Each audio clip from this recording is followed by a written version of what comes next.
신약 성경 220면에 있습니다. 사도행전 19장 14절에서 16절입니다.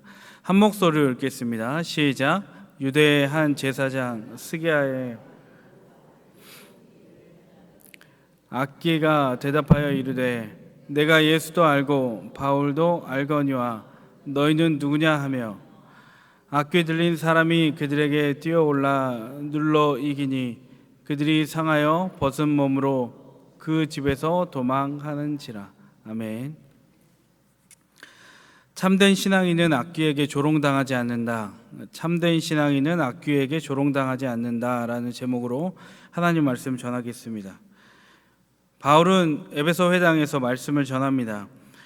그곳에는 마음이 굳은 자들이 여럿 있었습니다. 마음이 굳은 자들의 특징은 듣고 싶은 대로 듣고 보고 싶은 대로 본다는 것입니다. 색안경을 끼고 있기 때문에 무슨 얘기를 들어도 왜곡하고 어떤 말과 행동을 보게 되어도 왜곡하는 특징이 있습니다. 오늘 여기에 모인 사람들은 색안경 때문에 바울이 전한 복음이 안 들리고 참 선지자 바울이 보이지 않았다라는 겁니다. 이렇게 되면 어떤 부작용이 있냐면 관계가 형성되지 않습니다. 그들의 바울의 말씀을 열린 마음으로 들었다면 아마 예수님과의 연결이 되어서 예수님과 관계 형성이 되어서 구원을 얻게 되었을 것입니다. 그러나 굳은 마음을 가지고 있으니까 예수님과의 만남에 장벽이 생기고 만 것입니다.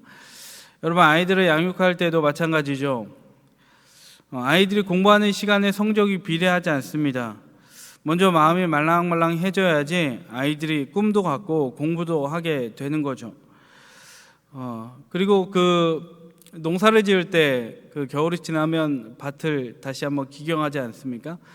작년에 아무리 대풍이었다 하더라도 겨울에 얼어붙은 땅을 다시 한번 솎아내야 그 안에 씨앗이 잘 심길 수 있습니다. 그리고 열매도 맺을 수 있으니까 굳은 땅을 기경하는 작업을 하게 되죠. 이런 원리는 우리 잊지 말아야 된다는 거예요. 신앙인도 마찬가지입니다.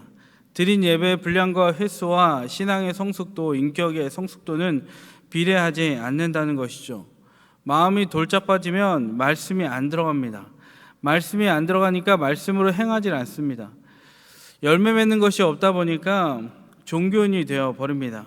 사랑의 수고 없이 사랑의 열매가 맺혀지지 않습니다. 그러니 여러분, 우리는 말씀이 들리도록 기도해야 합니다. 새벽에 나오셔서 중보기도 하는 것, 도고기도 하는 것 매우 중요합니다. 가족을 위해서, 그리고 국가, 나라, 민족을 위해서, 열방을 위해서, 세계 선교를 위해서 기도하는 것 중요하죠. 근데 진짜 한번 돌아볼 것은 내 마음밭은 어떠냐 하는 것입니다. 그러므로 이 시간 우리가 새벽에 나가 기도할 때 다른 사람을 위해 중보, 도고기도 해야 되지만 우리는 먼저 내 마음밭을 위해서 기도하고, 하나님, 내가 굳은 마음으로 오늘 이 자리에 예배하지 않습니까? 하나님, 내 마음을 들여다 봐주시고 굳은 마음을 기경해 주십시오. 그렇게 우리가 먼저 기도할 때에 우리가 말씀이 들리는 축복이 임하고, 말씀이 들리는 축복 가운데 우리가 기도하게 되니 여러분, 기도도 반드시 응답되는 역사가 우리에게 일어난다는 것입니다. 이제 바울은 에베소를 떠나게 됩니다. 두란노 서원에 가서 말씀을 전하게 되죠. 이때 하나님께서는 바울로 하여금 능력을 행하게 하십니다. 마음이 굳은 자들이 여럿 있었고 여러 공격하려는 자들이 있었지만 그들에게 능력을 행하게 하신다는 거예요. 11절 12절 눈으로 보시면 바울이 사람들에게 손을 얹을 때, 19장 11절 12절입니다. 바울이 사람들에게 손을 얹을 때 귀신이 떠나갔습니다. 병이 치유됐습니다. 심지어는 그가 가지고 있던 손수건, 그리고 그가 허리에 걸치고 있던 앞치마를 얹으면 병이 낫고 악귀가 떠나가는 역사가 일어났다는 거예요. 그런데 여러분, 현대에는, 당시에도 마찬가지였겠지만 현대에는 이 기적을 믿을 수 없다라는 사람들이 정말 많이 있습니다. 혹시 손수건이나 앞치마가 바울에게 있어서 그 손수건과 앞치마가 특별한 것 아니었냐, 이렇게 부인하는 신학자들도 참 많이 있고 기독교인들도 있다는 거예요. 이 시대에는 그런 기적 안 일어나, 이런 얘기하는 자들이 있다는 거예요. 여러분, 그러나 바울의 손수건은 특별한 것이 아니었고 앞치마도 특별한 것이 아니었어요. 바울의 손수건은 일하는 자들이 유대 사람들의 전통으로 머리에 감고 땀이 날 때 닦았던 그 일반적인 손수건이에요. 앞치마도 마찬가지로 바울이 텐트 메이커 자비량 선교를 하지 않았습니까? 텐트를 지을 때 힘들면 그리고 자기의 의복을 보호하기 위해서 입었던 평범한 앞치마, 흔한 앞치마였다라는 거예요. 그렇다면 여러분, 우리는 이 기적을 믿을 수 있겠습니까? 그렇다면 어떻게 이 기적을 믿을 수 있는 근거는 무엇이 되겠습니까? 근거가 뭘까요? 이 기적, 손수건만 얹어도, 앞치마만 얹어도 낫는다라고 한 이 기적을 믿을 수 있는 근거가 있어야 되지 않겠습니까? 여러분, 근거가 뭘까요? 여러분 이미 읽으셨습니다. 11절을 읽었잖아요. 우리 다 함께 다시 한번 읽겠습니다. 11절 읽겠습니다. 시작. 하나님이 바울의 손으로 놀라운 능력을 행하게 하시니. 아멘. 누가 이 능력을 행했다는 것입니까? 하나님이 능력을 행했다는 거예요. 창조주 하나님이 이 능력을 가지고 창조하셨는데 피조물인 사람들 중에 누가 뭐라 할 수 있겠습니까? 우리는 하나님을 경외하면 그만인 것입니다. 여러분, 그렇다면 바울의 기적을 본 마술사들이 한 일을 한번 보겠습니다. 바울이 이런 기적을 일으켰어요. 또 여러 가지 기적을 일으켰어요. 그런데 이걸 본 마술사들이 있었어요. 여러분, 마술사는 우리나라 말로 무당으로 해석할 수가 있습니다. 13절 같이 한번 읽겠습니다. 13절입니다. 시작. 이에 돌아다니며 마술하는 어떤 유대인들이 시험 삼아 악귀 들린 자들에게 주 예수의 이름을 불러 말하되 내가 바울이 전파하는 예수를 의지하여 너희에게 명하노라 하더라. 바울의 능력을 한마디로 흉내냈다라는 거예요. 따라했다라는 거예요. 미국의 행동주의 심리학자 스키너는 침팬지 한 마리와 어린아이 7살 어린아이를 한 방에 두었습니다. 그리고 침팬지가 어린아이를 얼마나 따라하는지를 보려고 실험을 했다라는 거예요.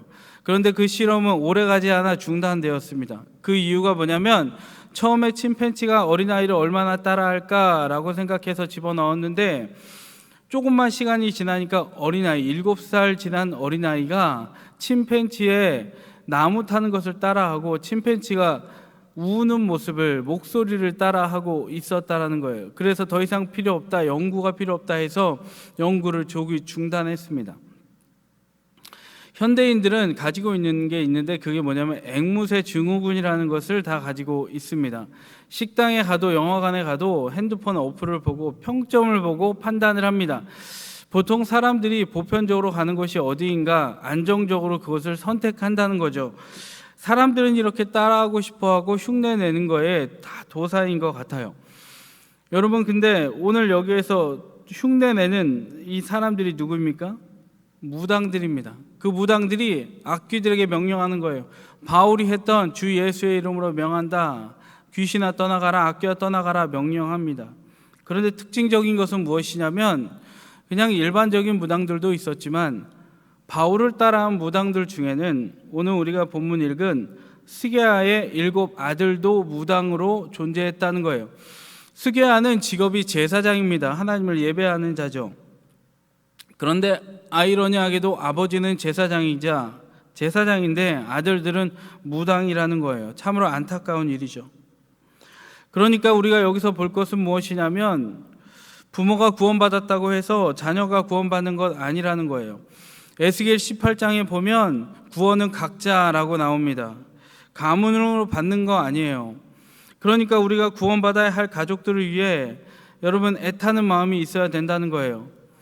여러분, 우리가 자녀들을 볼 때 엊그제도 우리가 올예도 하고 가족 찬양대도 했잖아요. 근데 돌아오지 않은 자녀들이 너무 많이 있습니다. 근데 그 자녀들을 보면서 우리 아이는 어릴 때 예수 믿었으니까 언젠간 돌아올 거야, 이런 생각하면 큰일 난다는 거예요.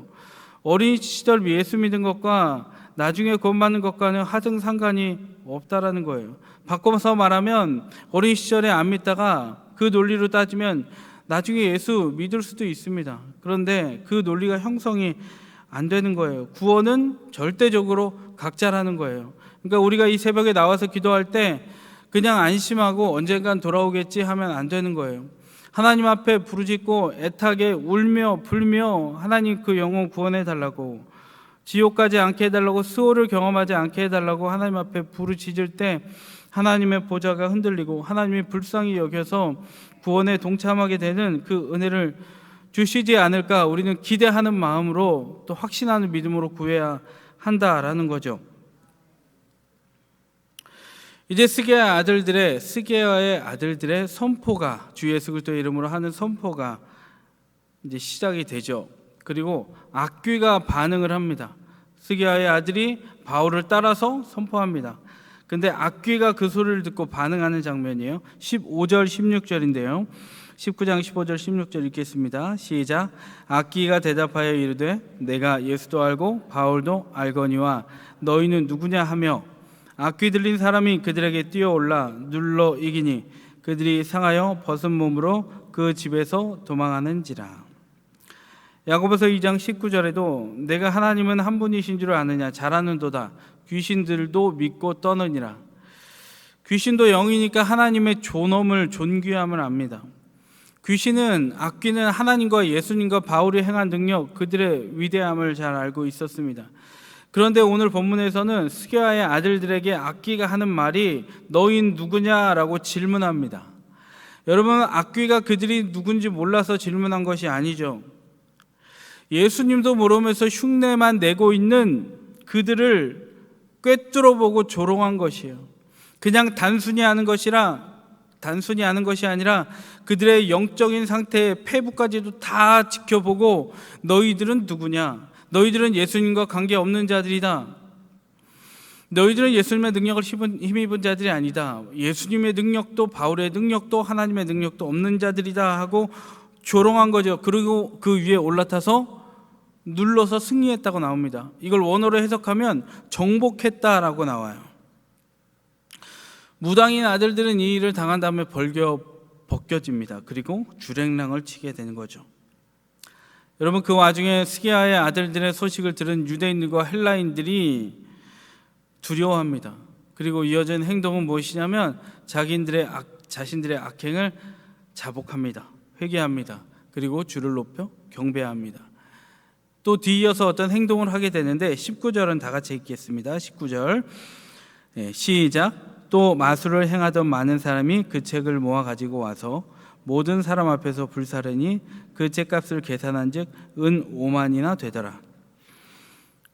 자복합니다. 사람들이 와서 마술사들은 또 자기가 가졌던 책들을 다 불살라 버립니다. 책값은 은 5만이라고 하는데 지금 돈으로는 1만 달러 정도 된다고 해요. 1,300만 원이나 되는 거예요. 이들의 마음엔 그게 있었어요. 자기들도 예수의 이름을 흉내냈는데, 선포했는데 스게아의 아들들이 동일하게 바울이 전한 예수의 이름을 선포하고 다니다가 악귀에게 눌려갖고 정복당했다는 그 소식을 듣고 우리도 그렇게 될까봐 화들짝 놀라 빨리 자복하고 납작 엎드린 거예요. 그리고 또 한 가지는 좀 긍정적인 면인데, 일련의 사건들을 통해서 예수 그리스도의 능력이 대단하구나, 예수의 능력이 체험되니까 지금까지 믿던 미신들을 버리고자, 그 쫓았던 삶을 정리하고자 지난 날들을 회개하며 했던 행동이 모든 책들, 한 1,300만 원 넘는 책들을 다 불살라서 없앴다라는 거예요. 여러분, 우리도 죄 많은 인생들입니다. 죄 없는 인생 하나도 없어요. 그러나 하나님은 죄 많은 인생일지라도 하나님께 긍휼을 구하며 하나님께 심판받지 않기 위하여 하나님 앞에 나와 회개하는 자를 반드시 구원해 주실 줄 믿습니다. 시편 32편 1절에는 허물의 사함을 받고 자신의 죄가 가려진 자는 복이 있도다. 허물의 사함을 받고 자신의 죄가 가려진 자는 복이 있도다라고 말씀하셨어요. 죄가 있을지라도 회개하고 억눌린 것이 있을지라도 회개하고 하나님 앞에 사함받고 예수 그리스도의 보혈로 은혜를 받고 주님 앞에 나아가고자 한다면 주님은 우리의 검붉은 죄, 시뻘건 죄를 하나님께서 가려주신다는 거예요. 드러내시고 우리를 수치를 당하게 하는 것이 아니라 가려주시고 감싸주시고 드러나는 것들을 싸매주셔서 남들에게 수치를 당하지 않도록 하나님이 우리들을 보호해 주신다는 거예요. 이것이 분명한 약속인 줄 믿습니다. 여러분, 마술사들이 책을 버린 것 같이, 여러분, 저는 얼마 전에 아끼던 책들을 상당수 버렸습니다. 제가 지금 웃는 것은 얼마나 헛웃음이 나는지 몰라요. 책들을 버리면서. 여러분, 아끼던 책을 버렸어요. 보통은 책이 쓸데없는 걸 골라갖고 버리잖아요. 여러분, 저는 아끼던 책을 많이 버렸어요. 시중에서 이 돈을 주고도 살 수 없는, 시중에서 이제 팔지 않는, 구하기 힘든 오래된 것들을 가지고 있다가 다 처분했어요. 여러분, 그 책의 종류는 성경을 이해하기 위해서 참고서 같은, 하나님에 대한 참고서 같은 이 오래된 문서였어요. 여러분, 그럼에도 불구하고 제가 그 책을 처분했던 이유는 하나님에 대해 설명하는 참고서보다 말씀이신 하나님 자체이신 교과서인 성경책을 묵상하는 것이 더 중요하구나라는 것을 깨닫고 처분하게 됐습니다. 여러분, 제가 잘했다고 말씀드린 거 아닙니다. 근데 이제 제가 그 손때 묻은 책들을 버릴 때, 막상 버릴 때 심정이 어땠을까요? 헛웃음이 났습니다. 순간 너무 허무했어요. 금전적으로도 이거는 수백만 원이에요. 가치로도 상당했습니다. 그런데 오늘 말씀을 준비하면서 깨달았어요. 내가 마술사들이 가지고 있던, 믿고 있던 책이 있었구나.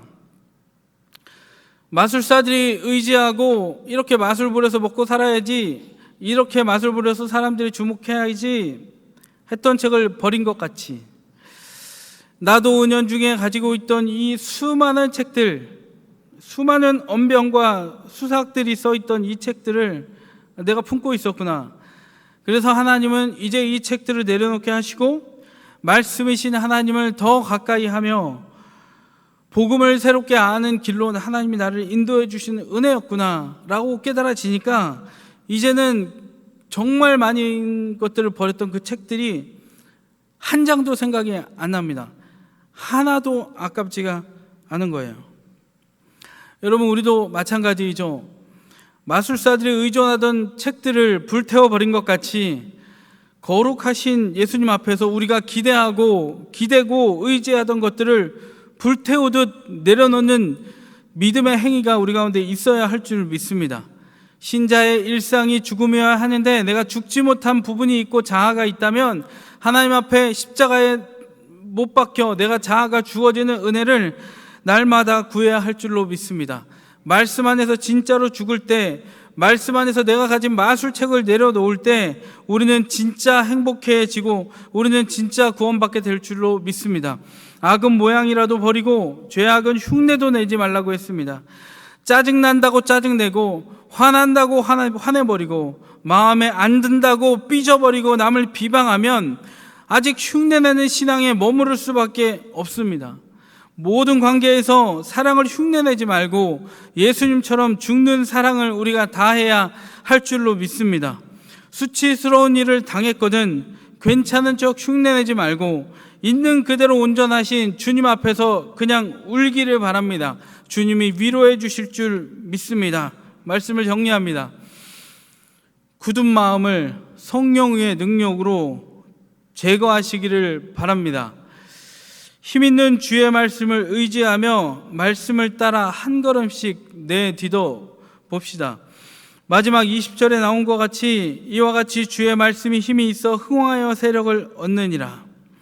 우리가 우리의 굳은 마음을 하나님 앞에 고하고 하나님 앞에 우리의 마음을 차분하고 말랑말랑하게 해주시기를 간구하고 예수님을 흉내내는 신앙, 경건의 모양은 있을 때 경건의 능력은 없는 나의 못된 자, 타락한 자를 하나님 앞에 내어놓고 우리의 많은 순간 점들로 이어진 부패하고 타락한 모습들, 모난 모습들을 주님 앞에 내려놓을 때 점이 연결돼서 선이 되어서 내 인생을 만들어가는 것이 아니라 이제는 주의 은혜를 힘입어서 말씀이 나를 흥왕하게 하고 내 안에 말씀으로 충만하게 하고 하나님의 건강한 세력으로 내게 충만하여서 내게 말씀이 충만할 뿐만이 아니라 우리 밖으로 말씀이 충만하게 전해지는 복음의 전령의 역할을 할 수 있는 우리가 될 줄로 믿습니다. 다 같이 기도하겠습니다. 하나님, 바울이 주 예수 그리스도의 이름으로 많은 병자들과 악귀들을 몰아냈습니다. 예수 그리스도의 이름에 능력이 있고 그 자체의 힘이 있기 때문에 하나님은 바울의 손을 통하여, 바울의 입술을 통하여 능력 행하기를 기뻐하셨습니다. 그런데 하나님, 바울의 능력을 보고 그것을 흉내만 내고 따라만 하고 관심을 끌려고 했던 무당들이 그 일을 행했을 때 악귀들이 오히려 아버지 공격하는 모습을 보게 되었습니다. 우리도 흉내내는 삶을 살아 아버지여 악귀가 우리들을 공격하는 삶으로 우리를 덮치고 눌려서 정복당한 인생을 살고 있지는 않은지요. 하나님, 경건의 모양은 있으되 경건의 능력은 없어 여전히 미워하고 여전히 정죄하고 여전히 색안경을 끼고 판단하고 우리가 스스로 눌린 채 아버지여 불행한 인생을 살고 있지는 않은지요. 성령이 우리에게 임해 주셔서 경건의 모양만 흉내내는 우리가 아니라 예수 그리스도의 이름과 예수 그리스도의 능력을 힘입어 경건의 능력으로 이 땅을 살아 내 안에 말씀에 흥하고 하나님의 건강한 세력들이 충만함으로 말씀으로 충만한 우리의 삶이 되고 승리하는 삶을 살 수 있도록 인도하여 주시옵소서.